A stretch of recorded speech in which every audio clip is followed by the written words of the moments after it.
Welcome to video number 17. What is government? The following is a definition or explanation of government given by one of the most brilliant and sadly forgotten minds of the 19th century. I give you Frederick Bastiat, B-A-S-T-I-A-T, Bastiat.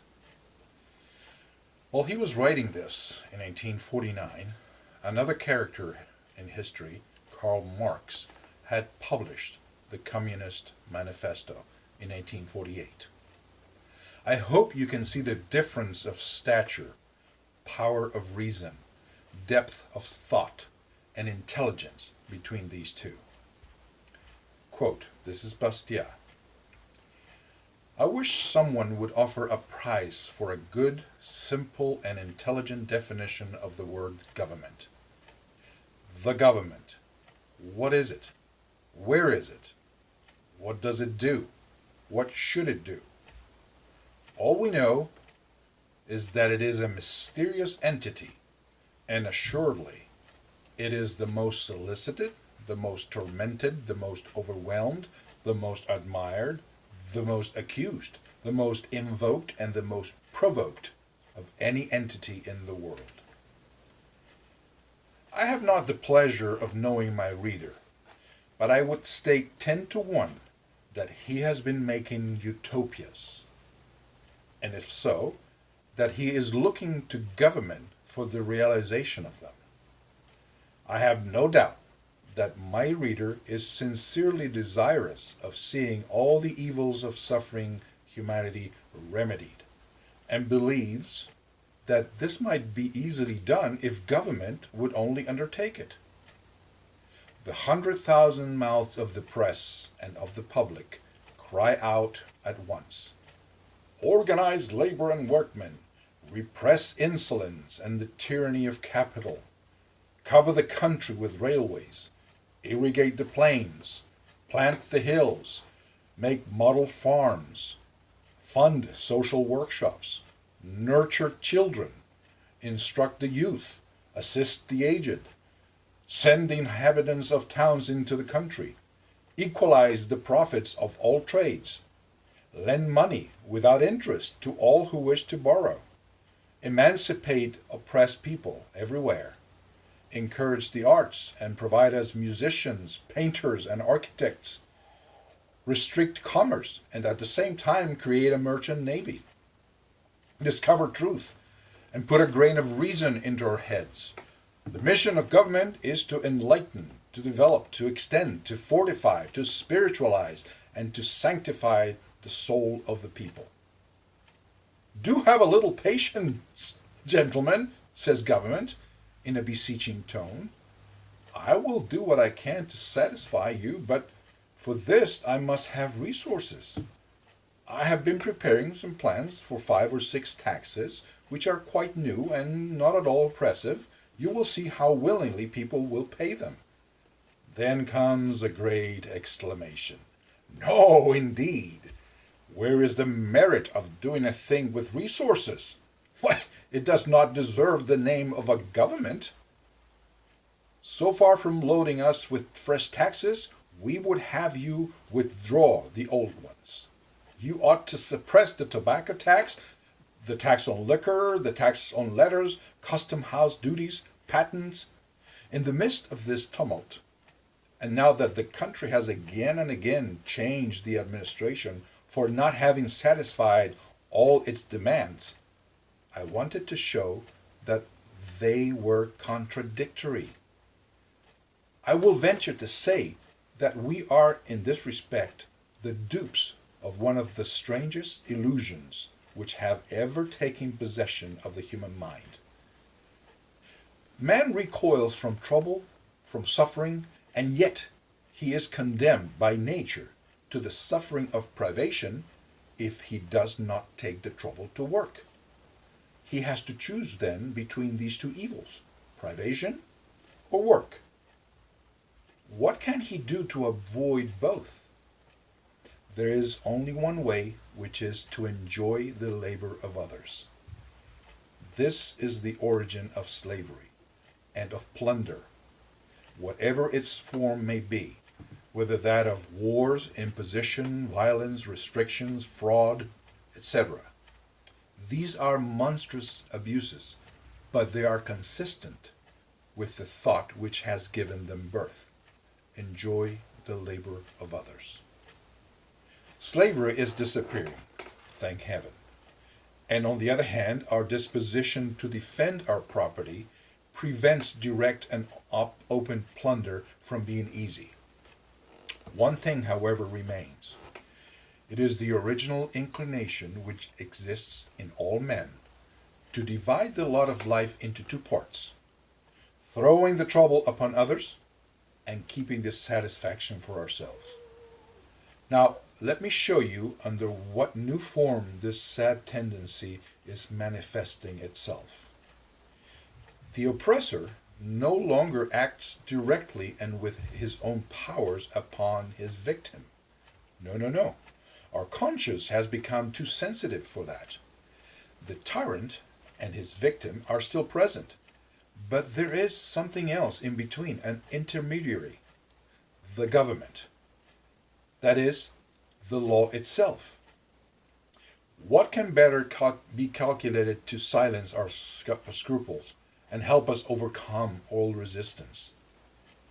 We all therefore put our claim under some pretext or other and apply to government. We say to it, I am dissatisfied at the proportion between my labor and my enjoyments. I should like, for the sake of restoring the desired balance, to take a part of the possessions of others. But this would be too dangerous. Could you, government, facilitate this for me? Could you not find me a good place, or check the industry of my competitors, or perhaps lend me for free some capital which you may take from someone else? Could you bring up my children at the public's expense, or grant me some prizes, or secure me a retirement when I turn 50? By this mean, through the government, I shall gain my end with an ease of conscience. For the law will have acted for me, and I shall have all the advantages of plunder without the risks or its disgrace. It is certain, on the one hand, that we are all making some similar request to the government. And on the other hand, it is proven that government cannot satisfy one party without adding to the labor of another. So until I can obtain a better definition of the word government, I feel authorized to give it my own. Here it is. Government is the great fiction through which everybody endeavors to live at the expense of everybody else. Let me repeat that. Government is the great fiction through which everybody endeavors to live at the expense of everybody else. The most remarkable part of all this is the astonishing blindness of the public through it all. When successful soldiers used to reduce the vanquished to slavery, they were barbarous, but they were not absurd. Their object, like ours, was to live at the expense of other people, and they did not fail to do so. How is it that we never seem to suspect that a reciprocal plunder is no less plunder because it is reciprocal? That it is not less criminal because it is executed legally and with order? That it adds nothing to the public good, that it diminishes it, just in proportion to the cost of the expensive medium which we call the government. And it is this great illusion which the French nation placed in 1848 as the frontispiece of its constitution. The following is the beginning of the preamble to this Constitution of 1848.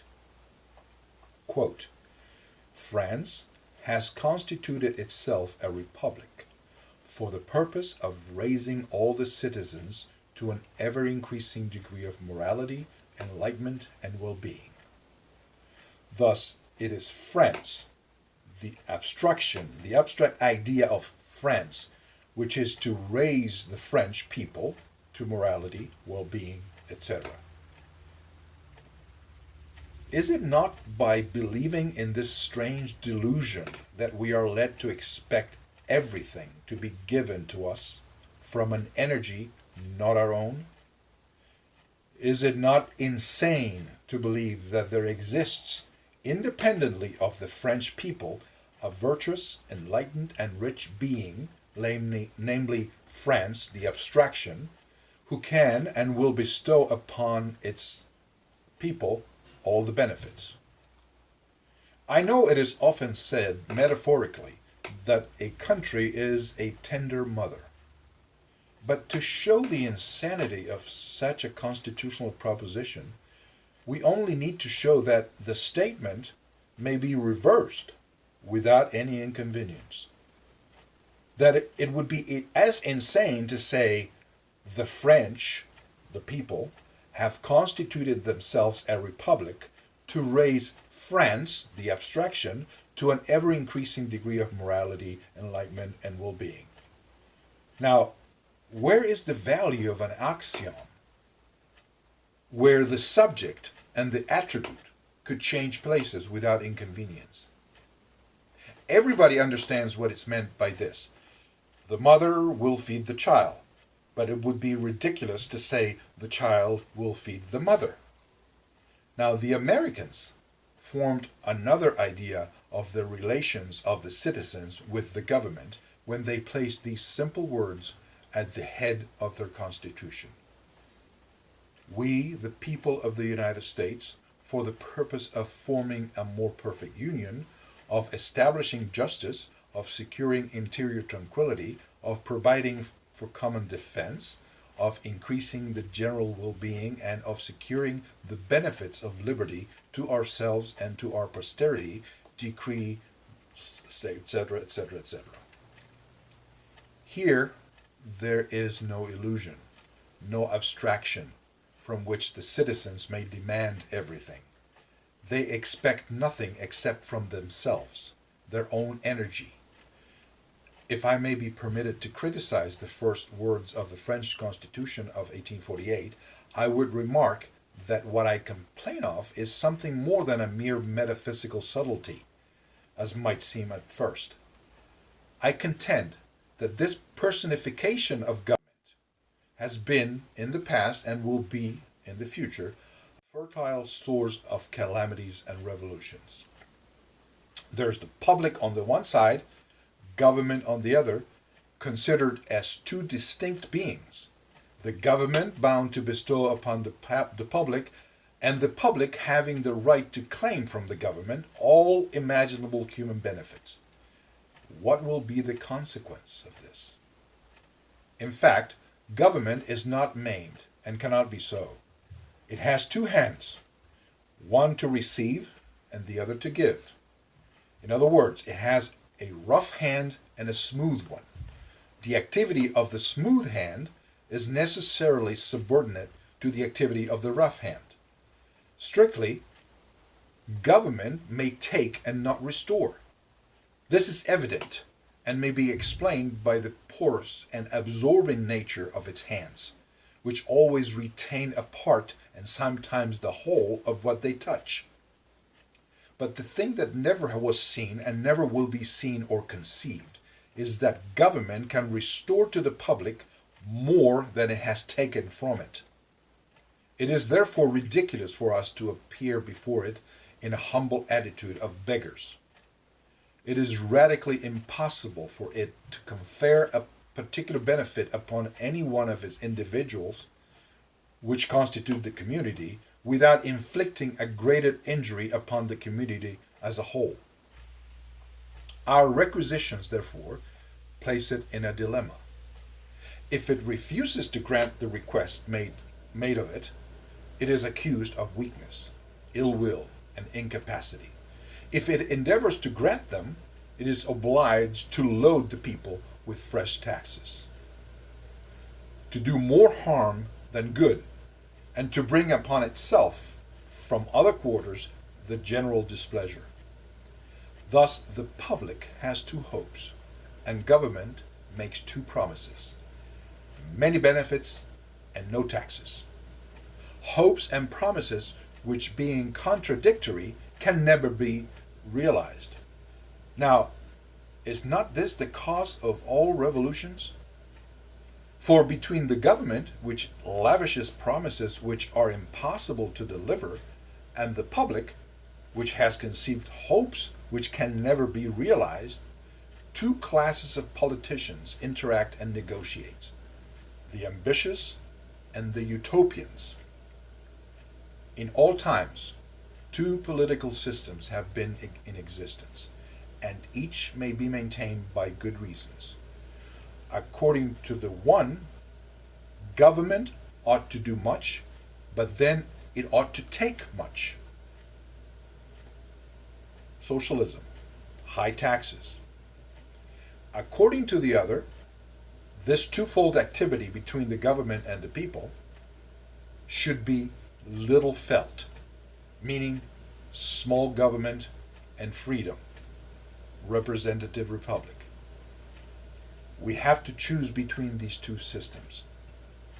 But as regards the third system, which attempts to combine both of the others, and which consists in exacting everything from the government without giving it anything, that is absurd, childish, contradictory, and dangerous. Those who pray it for the sake of the pleasure of accusing all governments of weakness and thus exposing them to your attacks are only flattering and deceiving you, while they are deceiving themselves.